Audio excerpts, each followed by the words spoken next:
हो रही हैं। जी सर, धन्यवाद। दर्शकों, जैसा कि आपने जाना कि दहेज मुक्त शादी का इनका मकसद क्या है कि ये इनकी गुरुजी की एक मर्यादा है।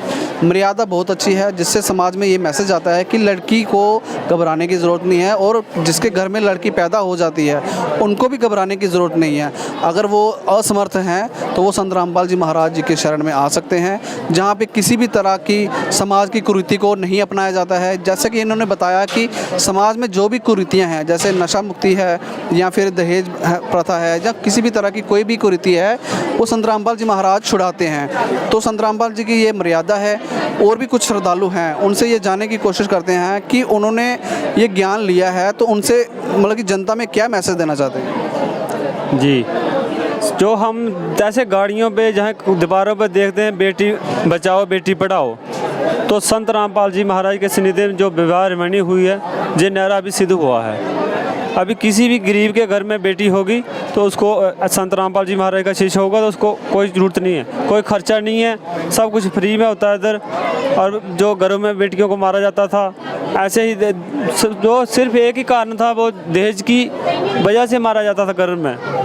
ऐसे ही शादियाँ होंगी तो समाज में एक अच्छा संदेश जाएगा और बेटा और बेटी एक समान मानी जाएगी। धन्यवाद सर। सर, आप क्या कहना चाहोगे इस बारे में। जिन माता पिता के घर में लड़की होती थी वो रो पड़ते थे, लड़का होता था तो हंस पड़ते थे, थाली बजाते थे, ढोल बजाते थे। परमात्मा कहते हैं कि ये ज्ञान ऐसा है कि जो कि शास्त्रों के अनुसार है, और जिस प्रकार की हमारा शास्त्रों में लिखा है, चारों वेद, 18 पुराण, भागवत गीता जो लिखा है, उसके अकॉर्डिंग हमने अपना जीवन जीना है। जो कि लड़के का पैदा होना थाल बजाना, लड़की का पैदा होना रोना, ऐसा कहीं में इसका उल्लेख नहीं है। और रही बात शादी की, तो शादी मन से होती है, अपने स्वीकृति से होती है कि हमने इसको पति मान लिया या इसको मैंने अपनी पत्नी मान लिया, शादी हो गई।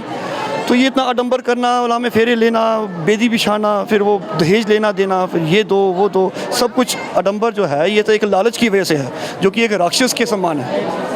एक साधारण मनुष्य जो ये कहे कि जीव हमारी जाति है, मानव धर्म हमारा, हिंदू मुस्लिम सिख ईसाई धर्म नहीं कोई नहीं, जो इस वाणी में चलता है, जो मानव धर्म को लेकर चलता है, वो कभी भी इन आडंबरों को नहीं करेगा, कभी भी नहीं करेगा। वो अपने शास्त्रों को अच्छे से जानेगा, समझेगा, उसी के अकॉर्डिंग अपना जीवन जिएगा, जो कि हमें आज संत रामपाल जी महाराज उस शास्त्र के अकॉर्डिंग हमें हमारा जीवन जीना सिखाते हैं। इसको ये थे हम संत रामपाल जी महाराज के शिष्य, जिन्होंने बताया कि दहेज मुक्त शादी और समाज में जितनी भी कुरीतियाँ हैं उनको कैसे ख़त्म किया जाता है।